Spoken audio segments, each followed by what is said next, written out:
मनोभीष्टं स्थापितं येन भूतले स्वयं रूपा कदा मह्यं ददाति स्वपदान्तिकं। जय श्री कृष्ण चैतन्य प्रभु नित्यानंद श्री अद्वैत गदाधर शिवासादि गौर भक्तवृंद।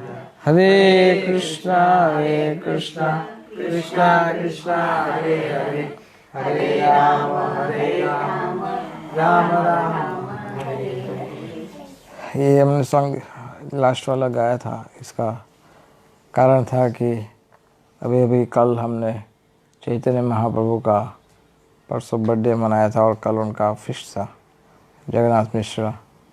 तो ये उसी फिस्ट के आधार पे ये सॉन्ग है। शचिर अंगिनाए नाचे विश्वम्भर राय। सच्ची माता के आंगन में नाच रहे विश्वम्भर राय। हंसी हंसी फिरी फिरी माए रे लुकाए। हंसी हंसी का अर्थ होता है, बच्चा होता है, छोटा बच्चा बहुत हंसता है, तो हंस करके फिरे फिरे मिस कभी माँ के ऐसे घूम जाए, कभी इधर घूम, कभी इधर, फिरे फिरे हम माए रे लुकाए। माए रे लुकाए का अर्थ होता है कि माता के सामने से छुप जाएंगे। माता यहाँ खड़े है तो फिर छुप जाएगा ऐसा। फिर कहते हैं बयान बसन। बयान बसन का अर्थ होता है कि एक कपड़ा लेंगे, कोई भी आसपास में कोई कपड़ा होगा, वो कपड़ा अपने सिर पे डाल देंगे।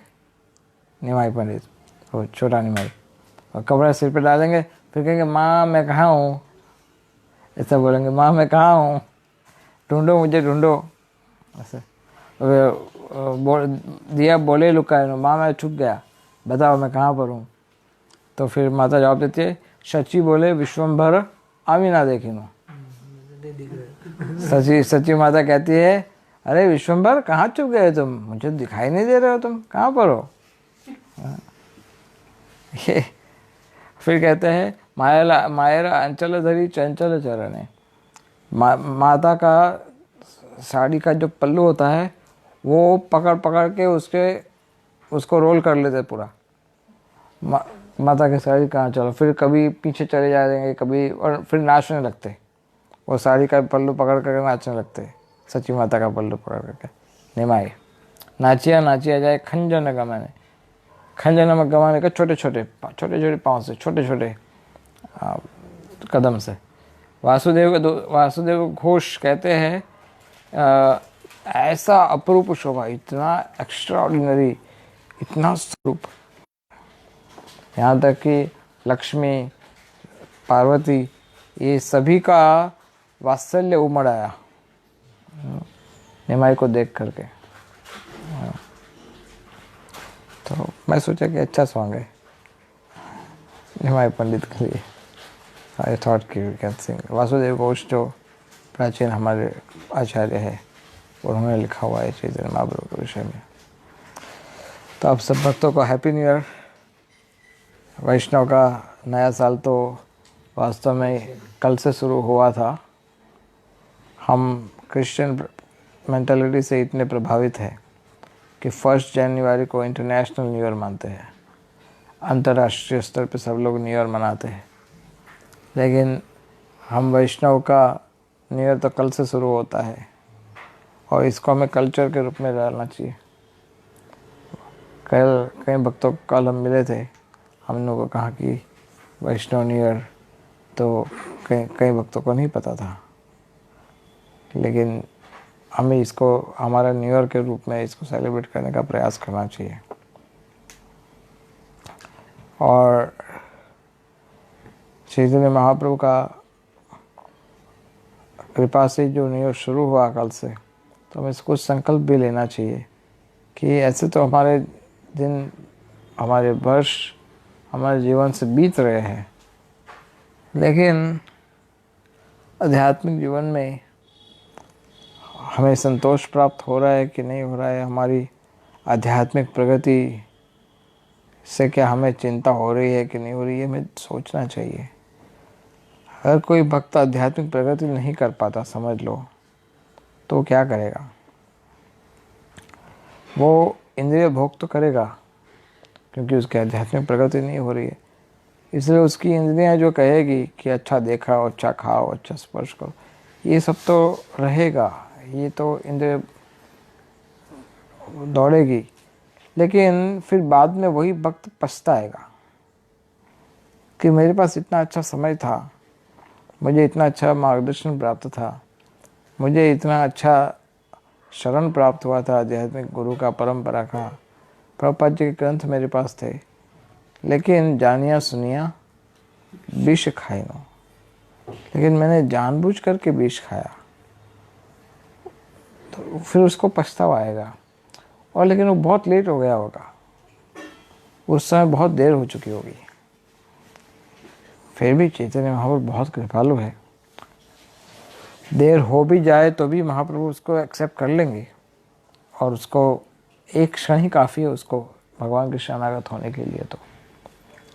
लेकिन भक्त जो होते हैं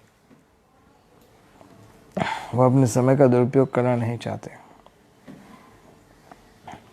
इसलिए इंद्रिय भोग का चस्का जो है वो तो सब में होता है। आज एक व्यक्ति, आज मैं सुन रहा था दोपहर को, एक लड़का पूछ रहा था कि गुरु जी को प्रश्न पूछ रहे थे कि गुरु महाराज, कभी कभी हमारी भौतिक इच्छाएं हमें परेशान करती है।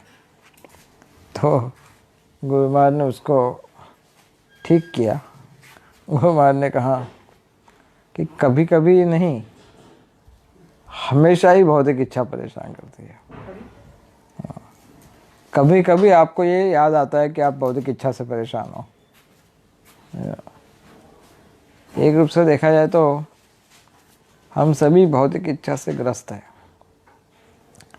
हम सब में बहुत भौतिक इच्छा भरी पड़ी है, और ये इच्छा जो है, भौतिक इच्छा, वही वास्तव में हमारा शत्रु है।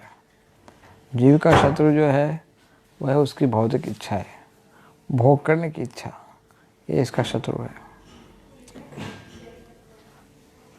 ये कोरोना वायरस से भी भयानक है। ये आपका ये जो कोरोना वायरस है वो अधिक से अधिक आपको मृत्यु दे सकता है, आपका शरीर जो है वो नष्ट कर देगा, अधिक से अधिक वो उतना ही कर पाएगा। लेकिन ये जो भौतिक इच्छा है वो आपके आध्यात्मिक जीवन को नष्ट कर सकती है, जो आपको जन्म जन्म तक पछताना पड़ेगा। इसलिए ये कोरोना वायरस नाम का ये जो भौतिक इच्छा है, या फिर कोरोना वायरस से भी महा खतरनाक जो भौतिक इच्छा है, उसको कोरोना वायरस से ठीक करना चाहिए। कोरोना वायरस का दूसरा भक्तों ने बना दिया है करुणा वायरस। करुणा वायरस का अर्थ है चैतन्य महाप्रभु की करुणा सब पे बांटी जाए। तो वास्तव में वो चेप जो इन्फेक्शन वाला रोगी है, ये एक्चुअली कृष्ण भक्ति भी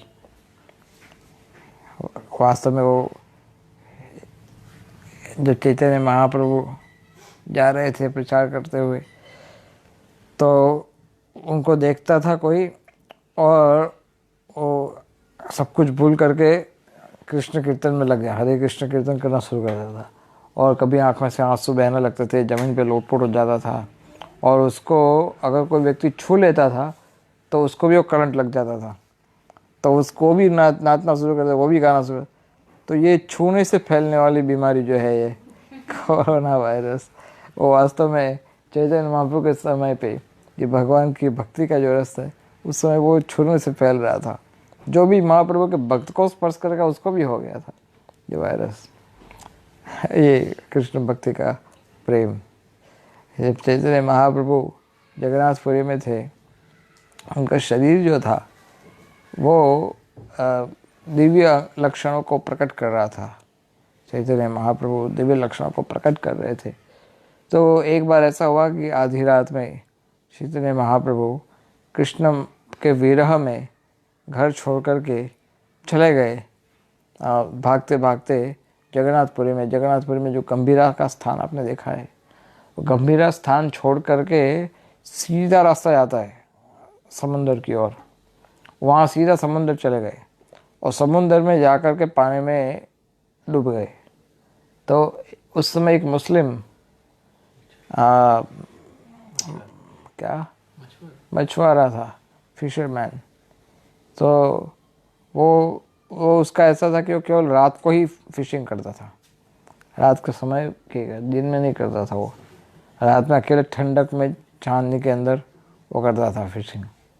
और वो किसी भगवान को ऐसे मानता नहीं था, अल्लाह का मानता था। लेकिन उसने देखा कि उसकी जाल में बहुत बड़ी मछली आ गई है, बहुत हैवी।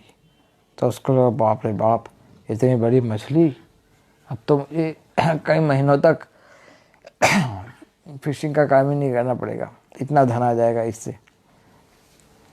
तो उसने जैसे वो मछली को पास में जाके देखा तो चैतन्य महाप्रभु का जो शरीर था, महाप्रभु का शरीर आ गया था उसके अंदर। तो वो चांदनी में चमक रहा था। तो उसको बड़ा आश्चर्य हुआ और उसने बुर से स्पर्श कर लिया। और जैसे ही स्पर्श किया उसको लगा कि उसको कुछ रोमांच होने लगा, उसकी आंखों में अश्रु बहने लगे।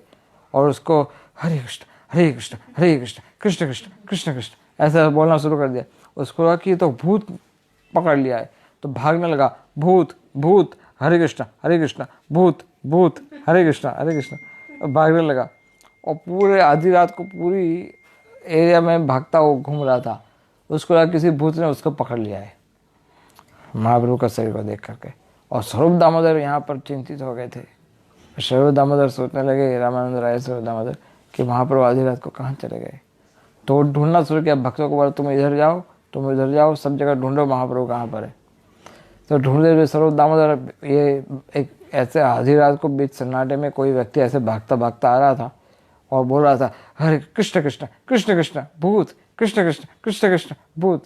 वो स्वरूप दामोदर समझ लिया कि यही व्यक्ति है कि जो महाप्रभु का पता बता सकता है, इससे जरूर महाप्रभु का कृपा प्राप्त हुआ है। तो उसको बोला, भाई रुको रुको, कृष्ण कृष्ण भूत भूत भूत कृष्ण कृष्ण भूत। तो बोले एक थोड़ा रुको तो सही, बताओ तो ही हुआ क्या। वो बोल ही नहीं पाता था। तो स्वरूप दामोदर ने उसको एक खींच के चापड़ दे दिया, एक खींच के चापड़ दे दिया, चापड़ दे दिया, ठीक हो गया। हाँ, बताओ क्या हुआ। बोले मैं समुद्र के तट पे था, मछली पकड़ रहा था, लेकिन मछली की जगह पर मेरी नेट में एक बहुत बड़ा भूत आ गया, वो भूत पकड़ लिया मैंने। बोले उसको छूने के बाद ही मेरी ये हालत हो गई है।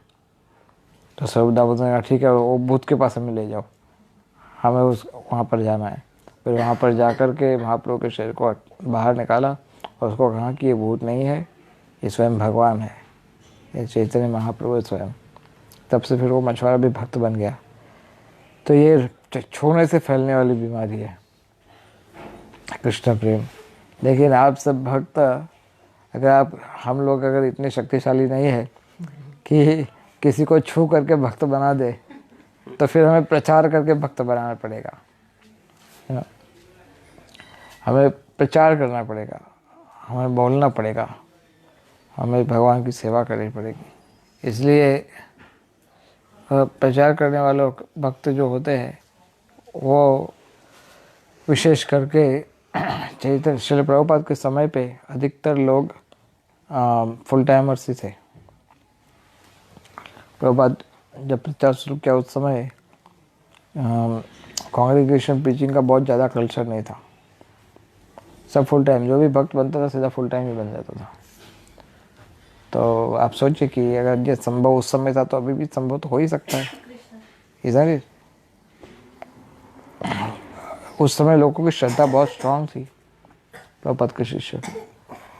आज हम चिंतित रहते हैं कि हमारा क्या होगा, भविष्य में क्या होगा, कौन हमारी रक्षा करेगा, कौन हमारा भोजन का व्यवस्था करेगा, है ना, कौन हमारी बीमारी अवस्था में कौन सहायता करेगा, ये सब चिंता रहती है।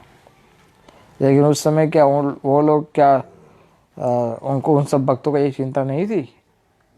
अवश्य चिंता थी, लेकिन वो उनको प्रभुपाद जी के द्वारा ये शिक्षा प्राप्त हुई थी कि वास्तव में अभी भी तो कृष्ण ही आपकी रक्षा कर रहे। अगर अभी भी कर रहे हैं तो बाद में क्यों नहीं करेंगे? अगर अभी भी आपके खाने की व्यवस्था कृष्ण ही कर रहे हैं तो अगर आप उनकी सेवा करोगे तो आपकी रक्षा वो क्यों नहीं करेंगे? अगर अभी भी आपको भोजन कृष्ण ही दे रहे हैं, अगर आप अभी फुल टाइम भगवान की सेवा करोगे तो आपको भोजन क्यों नहीं देंगे? ये तो स्वाभाविक विचार है। क्योंकि हम ऐसा मानते हैं कि मैं धन कमाता हूँ और मुझे सब कुछ मुझे खरीदना पड़ता है, इसलिए मैं मेंटेन कर पाता हूँ।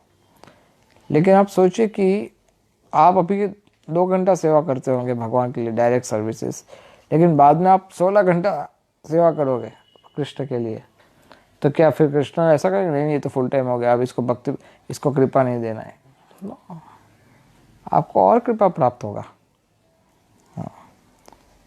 कृष्ण के संतान हैं हम, तो उनका, हमारा पूरा जिम्मेदारी तो उनका है। इसलिए हम श्रद्धा को ही दोष दे सकते हैं, या फिर हमारी अपनी कमजोरी है कि हमारी कोई इतना स्ट्रांग फेथ नहीं भगवान के प्रति। लेकिन बाद में फिर प्रभुपाद जी ने ये भविष्य बताया था कि लोग बाद में कम्युनिटी ड्यूटी बनेंगे, गृहस्थ बनेंगे, तो इसमें भी कोई आपत्ति नहीं है, कोई बात नहीं। अगर जैसे भक्त की जैसी श्रद्धा होती है वैसे भगवान उसको स्वीकार कर लेते हैं। तो कम्युनिटी डिवोटीज अर्थात कांग्रीगेशनल डिवोटीज जो होते हैं, आज इस्कॉन में अधिकतर सेवाएं कांग्रीगेशन भक्तों के द्वारा होती है। इसलिए कांग्रीगेशन भक्त जो है वास्तव में इस्कॉन चैतन्य महाप्रभु का एक बहुत बड़ा शक्ति है कि जो उनके मिशन को आगे फैलाने में बहुत बड़ा सहयोग दे रहा है, बहुत बड़ा कार्य कर रहा है। इसलिए अगर आप वन में रहो या घर में रहो, आप किसी भी स्थान में रहो, इससे कुछ फ़र्क नहीं पड़ता। आप गृहस्थ रहो, आप ब्रह्मचारी रहो, इससे कुछ फ़र्क नहीं पड़ता। फ़र्क पड़ता है कि हमारी चेतना कहाँ पर है, हम कितना भक्ति में आगे बढ़े हैं, हम कृष्ण की सेवा के लिए कितने तत्पर हैं। ये महत्वपूर्ण बात है। बाकी सब तो सेकेंडरी है, ये सब प्राइमरी में नहीं आता है। तो कृष्ण भक्ति के लिए हमें प्रचार करने के लिए सबसे पहले ये विचार का ध्यान रखना चाहिए कि असत संग त्याग, जब महाप्रभु को पूछा गया था कि एक भक्त को क्या करना चाहिए, तो असत संग त्याग, यही वैष्णव आचार, जो हमने इसके विषय में शायद चर्चा किया था एक बार बीच में।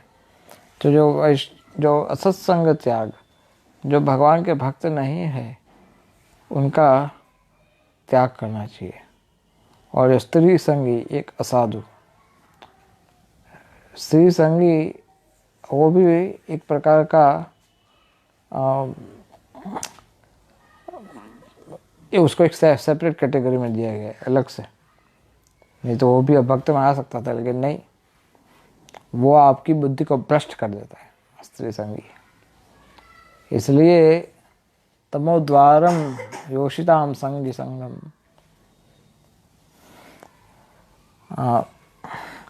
अगर आप भक्तों की शरणागत सेवा करते हो, भक्तों की शरणागत होते हो, तो आपको भक्ति या मुक्ति का द्वार खुल जाता है। लेकिन अगर आप अभक्तों की संगति करते हो तो काम, क्रोध और लोभ, ये नरक की जो 3 गेट है बड़े बड़े, उसका द्वार खुल जाता है। तमोद्वारम, नरक के द्वार खुलते हैं। किसका संग करने से? अभक्तों का संग करने से। हमें लगता है कि प्रभु जी उसमें क्या प्रॉब्लम है, कुछ नहीं होने वाला है, हम लोग तो माला का जप तो बंद नहीं करने वाले, हम लोग प्रसाद तो खाने ही वाले हैं, हम लोग प्रभुपाद के ग्रंथ को तो पढ़ने ही वाले हैं, हमारा कुछ नहीं होगा, आप खामखा चिंता कर रहे हो। ये हम नहीं कर रहे चिंता, महाप्रभु कर रहे चिंता। महाप्रभु कह रहे कैसा संग त्याग, त्याग करो उनका संग, क्योंकि वो लव मात्र साधु संगे सर्वसिद्धि होय, लव मात्र असत संगे सर्वसिद्धि नष्ट होय। थोड़ा सा अगर आप असत्संग कर देते हो तो सारी सिद्धियां अपने आप नष्ट हो सकती है, क्योंकि वो व्यक्ति आपके सारे आध्यात्मिक प्रगति को 1 मिनट में साफ कर सकता है। क्योंकि वो व्यक्ति आपको भगवान के भक्तों का अपराध करना सिखा सकता है, वो व्यक्ति आपको गुरु के चरणों में अपराध करना सिखा सकता है, वो पाप के प्रति आपको आकर्षित कर सकता है, और ये पाप के कारण आप कृष्ण का त्याग कर सकते हो। तो ये क्या कम है? सारी सारी आपकी प्रगति एक क्षण में नष्ट हो जाती है। इसलिए भक्ति सिद्धांत सरस्वती ठाकुर मध्यम अधिकारियों के लक्षणों के विषय में डिटेल में बात करता है। जैसा उसका समरी के रूप में प्रेम मैत्री कृपा अपेक्षा यह करोति स मध्यमा, ईश्वरेषु तद अधीनेषु बालिशेषु द्विषस्सु च। भगवान को प्रेम करना चाहिए। ईश्वरेषु तद अधीनेषु, उनके भक्तों को प्रेम मैत्री, उनके भक्तों के साथ मैत्री करनी चाहिए। बालिशेषु, जो इनोसेंट है, जो अज्ञानी है, द्वेषी नहीं है भगवान के, लेकिन वो मूर्ख है, निपट मूर्ख है या अज्ञान, उनको कुछ नहीं पता, लेकिन वो आपकी बात को सुनने को तैयार है, वो बालिश माने जाते हैं, बच्चे जैसे। बालिशेषु विशेष, बालिशेषु विशेषु, ऐसे बालिश जो होते हैं उन पर कृपा करनी चाहिए, उनकी गलतियों को क्षमा कर देना चाहिए, उनको ज़्यादा गंभीरता से नहीं लेना चाहिए। और क्योंकि अधिकतर हमें बालिश लोग ही प्राप्त होंगे जो भगवान की भक्ति में नहीं जुड़े, क्योंकि भगवान के जो भक्त होते हैं वो तो बहुत कम होते हैं कि जिनके साथ आप मैत्री कर पाओगे। और आपको और लोग कौन से मिलेंगे? उपेक्षा वाले। कौन? विशस्सु, भगवान के द्वेषी, भक्तों के द्वेषी। कई बार कुछ लोग होते हैं जो भक्तों का द्वेष करते हैं। भक्तों का द्वेष करने वालों से दूर रहना चाहिए, उपेक्षा करनी चाहिए। कई बार हमारे भक्त लोग भी कोई निंदक या अपराधी जो भक्तों का द्वेषी होता है, उसके करीब जाकर के उसका संग थोड़ा बहुत संग कर लेते हैं उसका। वो जानते नहीं कि वो आग से खेल रहे हैं, उनको पता नहीं है ये आग से खेल रहे वो, लेकिन वो फिर भी उनको लगता है कि हमें तो कुछ नहीं होने वाला, हम तो एकदम सुरक्षित है प्रभु जी, हमें कुछ नहीं होने वाला। ये है माया का तरीका। आपको ऐसा लगता है कि आपको कुछ नहीं होने वाला, लेकिन ये सोचते सोचते ही आप ग्राउंड फ्लोर पे चले जाओगे। आपको पता ही नहीं पड़ेगा कि आप कब नीचे पहुंच गए। इसलिए गुरु के आदेश के अनुसार जीवन व्यतीत करना चाहिए, भक्तों के आदेश के अनुसार जीवन। एक गलती ही काफ़ी होती है, एक गलती ही काफ़ी होती है। भक्त का जैसे जैसे आप प्रगति करते हो वैसे सफ़ेद कलर का वस्त्र में एक काला दाग, अगर एक छोटा सा डॉट दूर से दिख जाता है। इस तरह से जैसे जैसे आप कृष्ण भक्ति में आगे बढ़ते हो, आपकी एक गलती ही काफ़ी होती है। इसलिए बहुत सावधान रहना चाहिए कृष्ण भक्ति में हमें। इसलिए ऐसे लोगों का संगत तो कभी नहीं करना चाहिए जो भगवान के द्वेषी है, जो भक्तों के द्वेषी है, जो भक्तों की निंदा करते हैं, जो भगवान की शास्त्र की निंदा करते हैं, जो प्रभुपाद के आदेशों से विपरीत जा रहे हैं। ऐसे लोगों से कभी संग नहीं करना चाहिए। अगर आप उनका संग नहीं करोगे तो आपकी सांस अटक नहीं जाने वाली। ये नहीं सोचना चाहिए कि अब हमारे लिए कुछ बचा है नहीं संसार में जीने के लिए। अगर ये भक्त लोग चले जाएंगे तो ये बात आपकी एकदम सही रहेगी। क्या? अब आपके लिए संसार में कुछ नहीं बचा है। पाषाणे कुटीबो माथा, अब तो मेरा मन करता है कि मैं सिर पटक पटक कर ख़त्म हो जाऊं जमीन पर। पाषाणे कुटीबो माथा अनले पोषिबो, अगर अब मेरे वश में होता तो मैं अग्नि के अंदर प्रवेश कर लूँ। गौरांग अनिल पोषिबो गौरांग गुण निधि को था के ले पाबो। अब मुझे कौन बताएगा चैतन्य महाप्रभु का गुण का सागर, कौन बताएगा मुझे? ये विचार करके आपको अगर ऐसा लगता है तो ठीक है, लेकिन अगर आपको अभक्तों की संग करने के लिए आप बड़े लालायित हो रहे हैं, अगर हम बहुत लालायित हैं तो ये हमारे लिए बहुत बड़ी चिंता का विषय है। इसलिए हमें सावधानी रखनी चाहिए। आपका कोई नुकसान नहीं होगा, कृष्ण आपकी सुरक्षा कर रहे हैं। इसलिए हमारा प्रयास होना चाहिए कि उन लोग का हमें त्याग करना चाहिए, उन लोग की संगति जो लोग भगवान या भगवान के भक्तों के द्वेषी है। कई बार भक्त जो होते हैं वो कृपा तो करते हैं, लेकिन उनकी कृपा को अप्रिशिएट नहीं कर पाते ये लोग। जैसे प्रभुपाद ने कई लोगों को कृपा किया भी, लेकिन ऐसा नहीं है कि जी प्रभुपाद के संपर्क में आने वाले हर एक व्यक्ति एक क्षण में भक्त बने थे। कुछ लोगों ने प्रभुपाद की कृपा को एक्सेप्ट नहीं भी किया होगा। जैसे कृष्ण के समय पे बहुत सारे लोग थे कि जो कृष्ण को भगवान नहीं मानते थे। ऐसे कृष्ण के टाइम पे भी बहुत सारे थे। तो इसलिए जो अप्रिशिएट नहीं किए, हो सकता है प्रभुपाद बहुत दयालु है, उनको एक जीवन में तो और आने वाले जीवन में उनकी कृपा उद्धार हो सकता है, क्योंकि लव मात्र साधु संग से हो सकता है उनका। किंतु कुछ ऐसे लोग होते हैं कि जो निंदा करते हैं वैष्णवों की, भक्तों की। ऐसे वो चीटर्स जो होते हैं उनसे तो दूर ही रहना चाहिए, उनसे कभी पास में नहीं जाना चाहिए।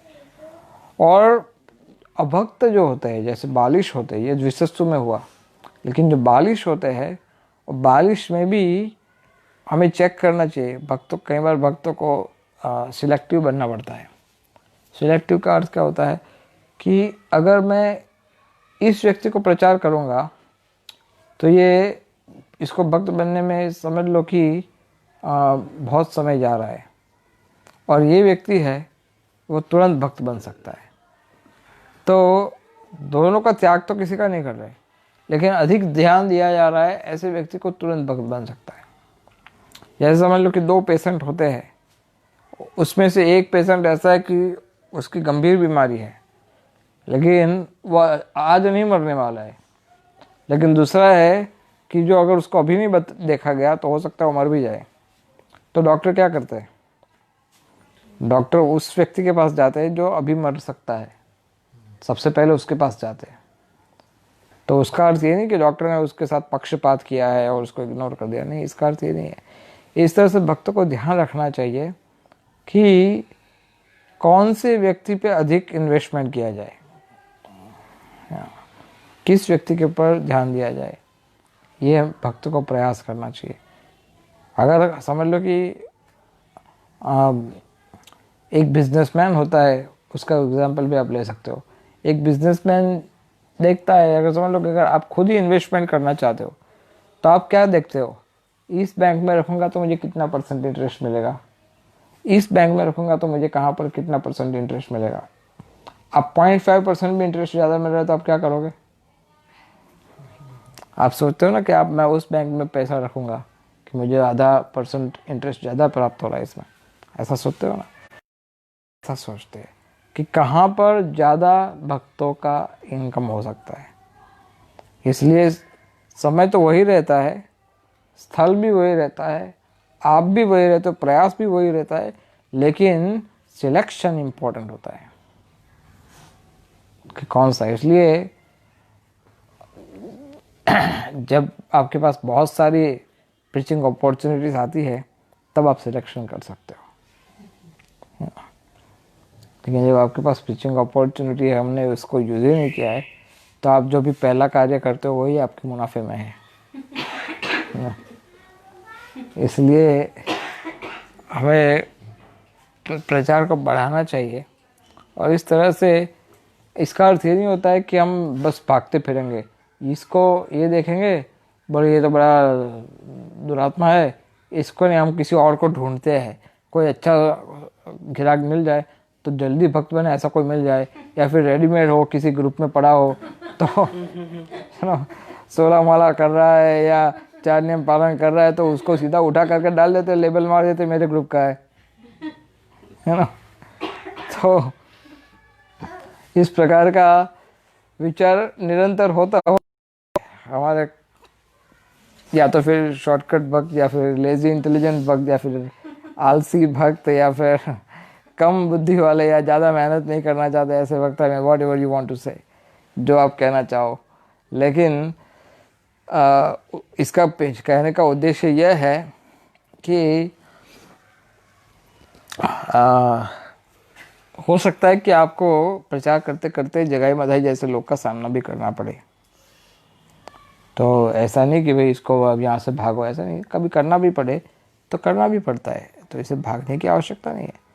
लेकिन ये समझने की वस्तु है, जैसे चैतन्य महाप्रभु नवद्वीप में ज़्यादा प्रचार नहीं किए थे,